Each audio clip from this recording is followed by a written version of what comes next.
Discute nessa quarta-feira, hoje, portanto, se há omissão do Congresso em tipificar como crime ofensas e discriminações a gays e transexuais. Nas duas ações em julgamento, PPS, o Partido Popular Socialista, e a Associação Brasileira de Gays, Lésbicas e Transgêneros, a ABGLT, pedem a criminalização de todas as formas de ofensas individuais e coletivas, homicídios, agressões e discriminações motivadas pela orientação sexual e/ou identidade de gênero real ou suposta da vítima. Caso os ministros entendam que sim, as partes pedem que as vítimas sejam indenizadas pelo Estado enquanto não for aprovada a criminalização. Em 2015, o Senado arquivou proposta apresentada em 2001 pelo PT na Câmara para criminalizar a chamada homofobia. Líderes religiosos temem ser punidos por pregarem que a homossexualidade é pecado. O movimento LGBT, por sua vez, quer que discriminações tenham as mesmas penas do crime de racismo. Segundo o Estadão, na noite de terça, Dias Toffoli antecipou à bancada evangélica que o julgamento sobre a homofobia será interrompido. A bancada evangélica saiu do encontro com o presidente do Supremo ontem, convencida de que algum ministro pedirá vista da ação sobre a criminalização da homofobia, retardando uma definição sobre o assunto, diz o jornal. Na tarde de hoje, Dias Toffoli anunciou que na sessão desta quarta apenas seriam feitas a leitura de relatórios e fala das partes em plenário. Os votos dos 11 ministros, que discutirão se há omissão do Congresso em legislar sobre a questão e se é devida a indenização às vítimas de discriminação, começam amanhã. Por coerência, há muitos anos eu falo que legislar é função do Congresso Nacional. E essa história de que o Congresso Nacional tem um prazo para legislar sobre a homofobia é um exagero. Vamos combinar que há grupos de pressão para que o STF legisle e isso não pode acontecer. Tem os representantes eleitos. Quer dizer, grupo de pressão faz pressão. O que não dá é para o STF acabar aceitando isso porque acha que tem uma lei que precisa ser formulada e que os representantes eleitos pelo povo não estão fazendo isso. Então, aliás, acabou de sair logo antes de eu entrar aqui no estúdio, um trecho de um parecer da Advocacia Geral da União, divulgado pelo próprio presidente da República, Jair Bolsonaro, no Twitter. E ele vai nessa linha, que é a linha aqui que eu sempre defendi. Abro aspas. Não há na Constituição a obrigação de que o Poder Legislativo criminalize a homofobia. E dessa forma não é possível citar mora legislativa, quer dizer, demora para legislar, para justificar o uso da ferramenta do mandado de injunção, segundo André Mendonça. O advogado-geral da União também defendeu que todo e qualquer cidadão indiscriminadamente merece proteção na forma da lei. Dessa forma, defendeu que cabe exclusivamente ao Congresso Nacional decidir o tempo e a oportunidade de legislar sobre determinada matéria. Ele também lembra que a punição a atos discriminatórios em razão de gênero ou da orientação sexual já é possível mediante enquadramento da conduta em tipos penais já existentes, como homicídio, lesão corporal e os crimes contra a honra. Afrontar a esse princípio gera desequilíbrio institucional e constitucional. Assim, só para encerrar, a decisão de criminalizar a homofobia por via judicial é abertamente atentatória à competência do Poder Legislativo de legislar sobre o tema. Portanto, em respeito aos princípios da democracia, é que a AGU requer que a decisão sobre tipificação penal da homofobia... Espera aí que agora está cobrindo aqui o trecho final da leitura, mas enfim, seja feita obviamente pelos parlamentares no Congresso Nacional, é isso que eles estão defendendo. O Bolsonaro tuitou STF, a criminalização da homofobia e a Advocacia Geral da União e postou essa imagem com esse trecho que eu acabei de ler.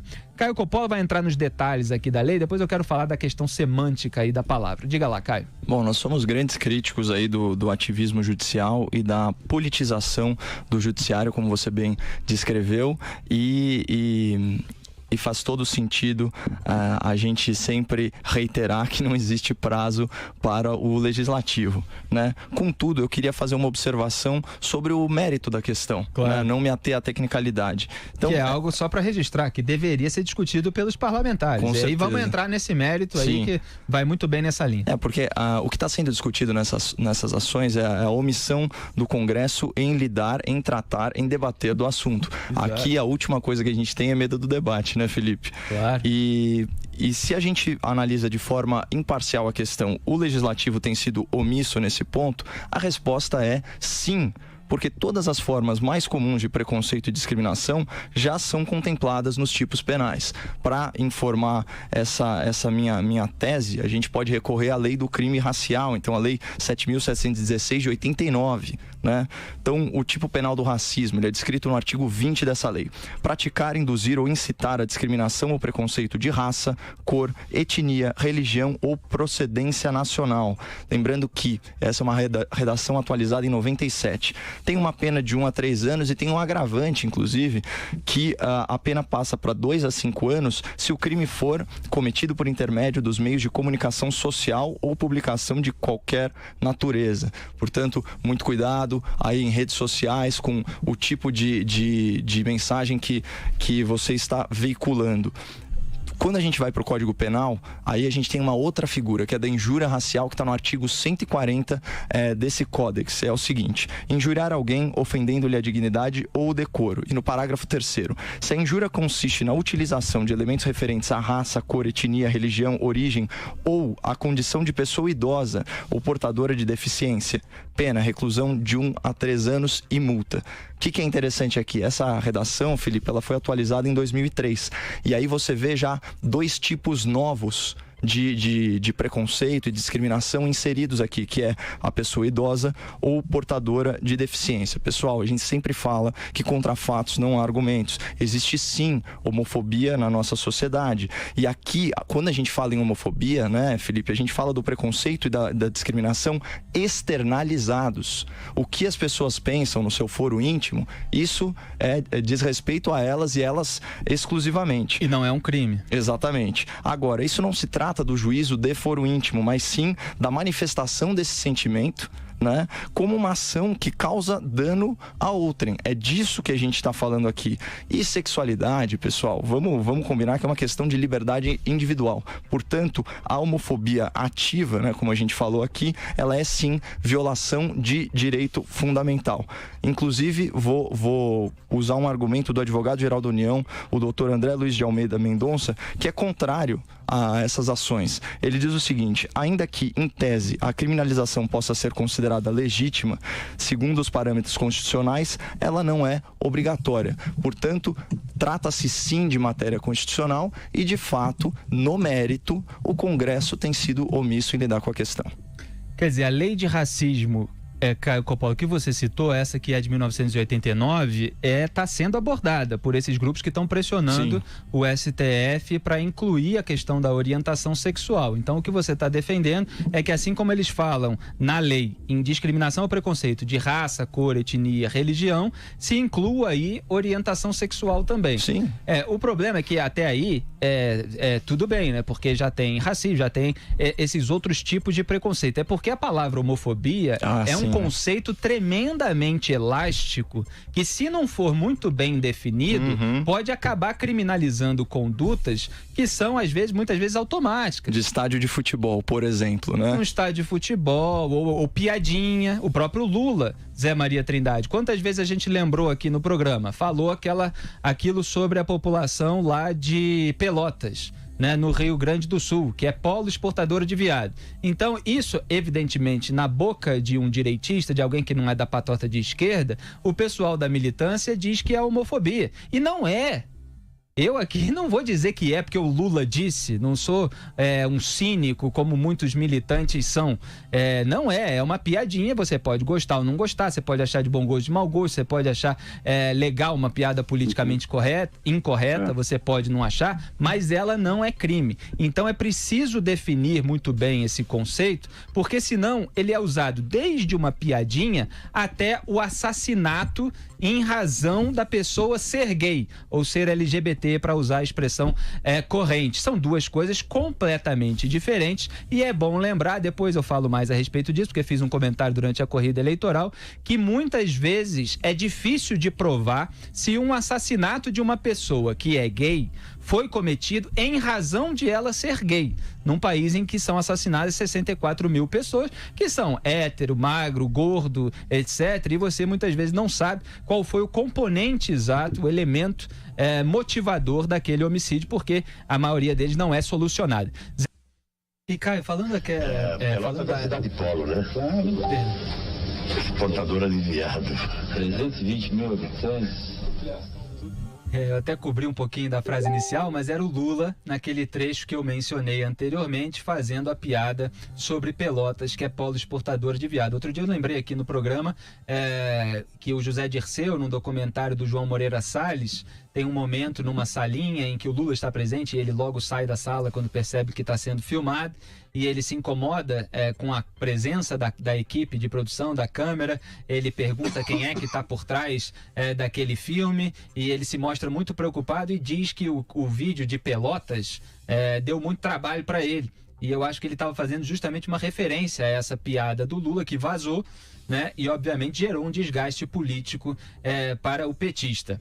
Mas eu queria até voltar com o Caio aqui essa questão da lei do racismo de 89, Caio, porque pelo menos na que está aberta aqui na minha frente, ela fala em impedir ou obstar o acesso de alguém devidamente habilitado a qualquer cargo da administração direta ou indireta, bem como das concessionárias e serviços públicos, reclusão de 2 a 5 anos.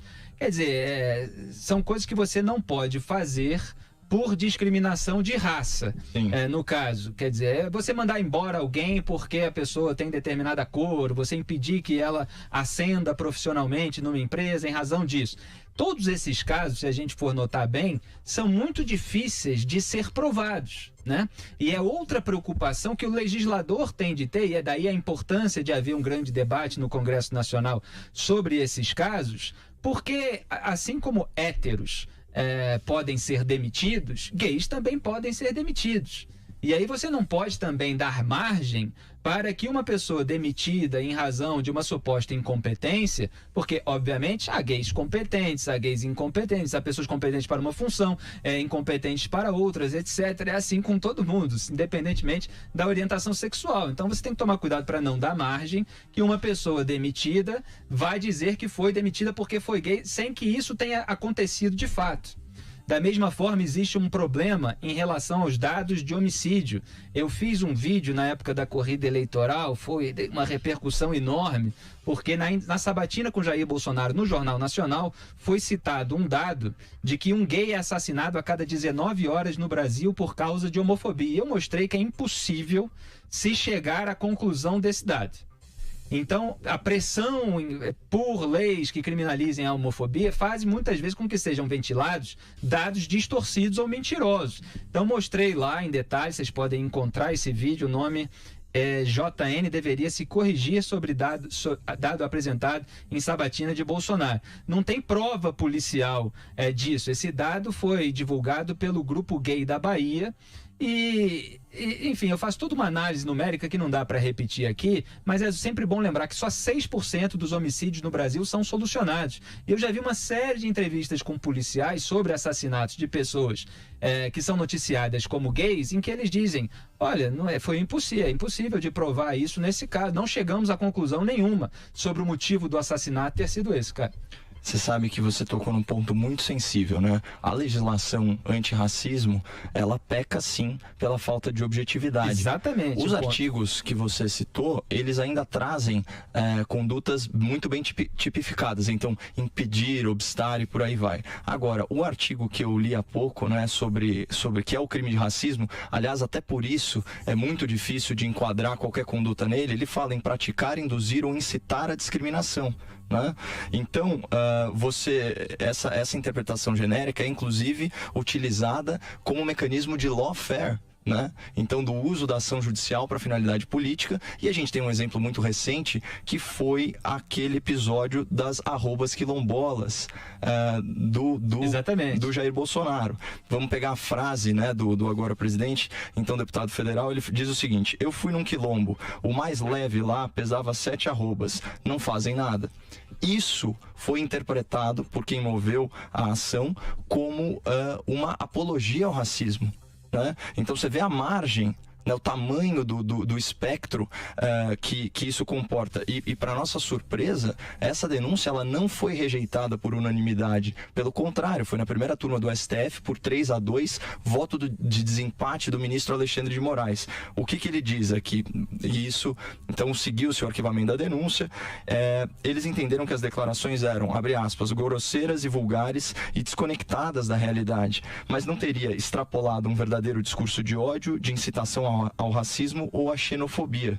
Então, você tem aqui essa situação que ilustra exatamente o que você falou. A dificuldade de você ter um tipo penal que é tão abrangente e que pode prejudicar. Aqui, no máximo, a gente está falando de uma piada de mau gosto, de gordofobia, por assim dizer, que obviamente não é crime, e isso ser veiculado, amplamente veiculado, como uma denúncia de racismo, que é uma coisa que pode ter, não só impacta a vida da pessoa, mas pode ter inclusive um impacto eleitoral. Eu queria fazer uma observação sobre a questão de agravar ou qualificar a pena, aliás, o crime, em função de ser um crime de ódio, que os americanos chamam de hate crime, né?